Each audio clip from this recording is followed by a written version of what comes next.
Hello everybody, kalian pecinta film pasti udah nggak asing sama film yang diadaptasi dari novel maupun kisah nyata. Banyak novel-novel terkenal diangkat menjadi layar lebar, seperti Harry Potter, Lord of the Rings, dan masih banyak lagi. Salah satu penulis paling terkenal di dunia. Jika kamu penggemar cerita horor dan supernatural, maka Anda mungkin sudah akrab dengan karya-karya dari Stephen King.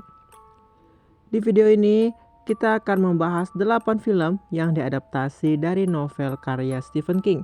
Stephen King dikenal sebagai salah satu penulis paling ikonik dalam genre horor dan supernatural. Dan banyak karya-karyanya telah diangkat ke layar lebar. Film adaptasi dari novel Stephen King juga dikenal karena penggunaan elemen supernatural yang kuat. Dari hantu dan vampir hingga kemampuan psikis dan kekuatan gaib lainnya. King seringkali menghadirkan elemen-elemen ini dengan cara yang memukau dalam ceritanya. Dan jika kalian suka dengan channel dan ingin mendukung kami, jangan lupa untuk subscribe channel ini agar tidak ketinggalan konten menarik dari dunia perfilman. Jadi tanpa basa-basi lagi, mari kita lihat 8 film adaptasi novel Stephen King.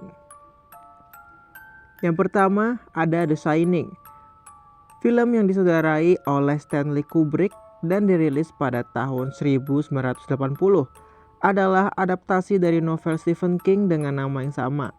Cerita film ini mengikuti keluarga Torrance yang menerima pekerjaan sebagai pengurus musim dingin di Hotel Overlook yang terpencil. Jack Torrance, sang ayah, memiliki masalah alkohol dan marah yang potensial, sementara putranya yang bernama Danny memiliki kekuatan psikis yang disebut The Shining. Saat musim dingin tiba dan hotel terisolasi oleh salju, ketegangan keluarga semakin meningkat. Jack mulai mengalami perubahan psikologis yang mengerikan, terpengaruh oleh kekuatan jahat yang merasuki hotel itu. Sementara itu, Danny dengan kemampuannya melihat roh-roh jahat yang bersemayam di Hotel Overlook. Film ini memainkan peran besar dalam menciptakan ketegangan dan ketakutan melalui suasana yang gelap dan visual yang ikonik, termasuk adegan terkenal dengan kata "Here's Johnny". Film ini menjadi salah satu karya klasik dalam genre horor dan masih memengaruhi banyak karya horor modern. Yang kedua ada It. It adalah sebuah film horor supernatural tahun 2017 yang diadaptasi dari novel klasik karya Stephen King. Bercerita di sebuah kota kecil bernama Derry, sekelompok anak-anak yang dikenal sebagai The Losers Club mulai menyelidiki serangkaian kejadian mengerikan yang melibatkan munculnya monster kota yang dapat berubah bentuk menjadi sesuatu yang sangat menakutkan. Terutama badut penyamarannya yang dikenal sebagai Pennywise the Dancing Clown. Sementara mereka berusaha mengungkap misteri di balik hilangnya beberapa anak di kota itu. Para anggota The Losers Club juga harus menghadapi rasa takut mereka sendiri. Film ini menggabungkan elemen horor dengan cerita persahabatan anak-anak yang kuat dan mengikuti perjuangan mereka untuk menghadapi Pennywise the Dancing Clown. Yang ketiga, Misery. Misery adalah sebuah film thriller psikologis tahun 1990 yang disutradarai oleh Rob Reiner. Film ini diadaptasi dari novel Stephen King yang memiliki judul yang sama. Sinopsisnya tentang seorang penulis terkenal bernama Paul Sheldon yang mengalami kecelakaan mobil di tengah salju dan diselamatkan oleh seorang perawat yang fanatik bernama Annie Wilkes. Paul kemudian menemukan bahwa dia ditawan oleh Annie dan dipaksa untuk menulis cerita sesuai keinginan Annie.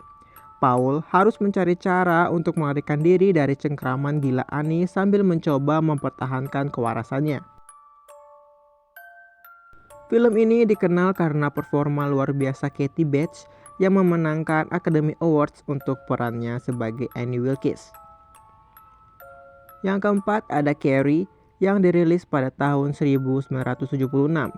Carrie adalah sebuah film horor Amerika yang dirilis pada tahun 1976, disutradarai oleh Brian De Palma dan didasarkan pada novel karya Stephen King. Film ini berkisah tentang seorang remaja perempuan bernama Carrie White yang memiliki kekuatan telekinesis yang kuat. Ia tumbuh dalam keluarga yang sangat religius dan sering diintimidasi oleh teman-temannya di sekolah. Ketika sebuah lelucon kejam membuatnya marah, ia menggunakan kekuatannya untuk membalas dendam. Ini memicu serangkaian peristiwa mengerikan yang berujung pada malam pesta sekolah yang berubah menjadi bencana. Film ini menggabungkan unsur horor, drama, dan psikologis dan telah menjadi klasik dalam genre horor. Yang kelima, Pet Sematary. Pet Sematary adalah sebuah film horor tahun 1989 yang diadaptasi dari novel Stephen King dengan judul yang sama. Film ini mengisahkan seorang keluarga, Dr. Louis Creed, istrinya Rachel, dan dua anak mereka, Ellie dan Gage, yang pindah ke rumah pedesaan di Maine. Mereka menemukan bahwa di dekat rumah mereka ada petak pemakaman hewan peliharaan yang dikenal sebagai Pet Sematary, yang memiliki kekuatan supernatural untuk menghidupkan kembali hewan telah mati. Setelah tragedi merenggut nyawa kucing peliharaan mereka, Louis memutuskan untuk mencoba menguburnya di petak pemakaman tersebut. Kucing itu kembali hidup, tetapi bukan dalam bentuk yang sama seperti sebelumnya. Kekuatan gelap petak pemakaman itu mengarahkan keluarga ini ke keputusan yang tragis yang berdampak serius pada hidup mereka. Pet Sematary adalah kisah yang menggambarkan konsekuensi mengerikan dari mengganggu alam kematian dan bagaimana keputusan dibuat dalam putaran yang gelap dapat berujung pada ketakutan dan tragedi. Nomor 6 ada The Green Mile, adalah film tahun 1999 yang disutradarai oleh Frank Darabont. Diadaptasi dari novel Stephen King dengan judul yang sama, berkisah tentang seorang penjaga penjara bernama Paul Edgecombe yang bekerja di sel penjara yang disebut The Green Mile. Paul dan rekan-rekannya harus menghadapi seorang narapidana bernama John Coffey yang dituduh melakukan kejahatan seksual dan pembunuhan anak perempuan. Namun, seiring berjalannya cerita, Paul dan yang lainnya mulai menyadari bahwa John Coffey memiliki kekuatan luar biasa yang tidak bisa dijelaskan, termasuk penyembuhan penyakit dan kemampuan merasakan perasaan orang lain. Feelingnya kuat nih orang. Mereka menyaksikan keajaiban dan dilema moral yang menguji kepercayaan mereka dalam sistem hukum dan kebaikan manusia. Film ini menggabungkan unsur supernatural dengan kisah drama dan pertanyaan etika yang mendalam. Nomor 7, Stand By Me. Bukan Stand By Me Doraemon ya. Adalah sebuah film Amerika Serikat yang dirilis pada tahun 1986. Film ini disutradarai oleh Rob Reiner dan didasarkan pada cerita pendek Stephen King yang berjudul The Body.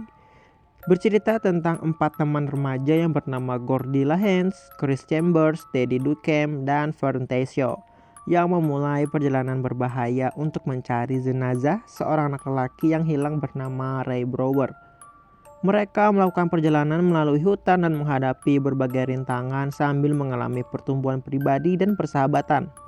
Film ini menggambarkan menggambarkan petualangan, rasa kebersamaan dan kehilangan masa kecil. The Dark Tower yang dirilis pada tahun 2017. The Dark Tower adalah sebuah film yang dirilis pada tahun 2017 didasarkan pada seri novel epik karya Stephen King dengan judul yang sama. The Dark Tower bercerita tentang seorang penembak jitu bernama Roland Deschain yang diperankan oleh Idris Elba dan seorang anak remaja bernama Jack Chambers. Lalu mereka berdua menjalani petualangan lintas dimensi untuk mencari menara gelap, sebuah struktur misterius yang mengatur alam semesta.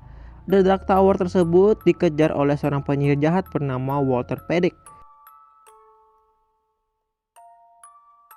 Walter ingin menghancurkan Dark Tower yang akan mengakibatkan kehancuran pada semua alam semesta.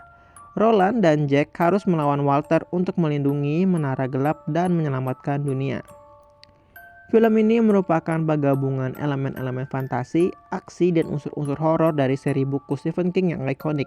Meskipun adaptasi ini mendapat beragam respon dari penggemar dan kritikus.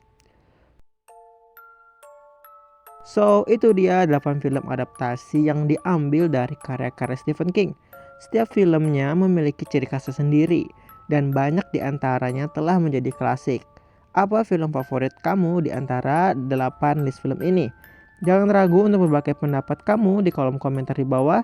Dan jika kamu menikmati video ini, jangan lupa untuk like dan subscribe. Dan terima kasih telah menonton video ini sampai habis. Sampai jumpa di video berikutnya. Bye-bye.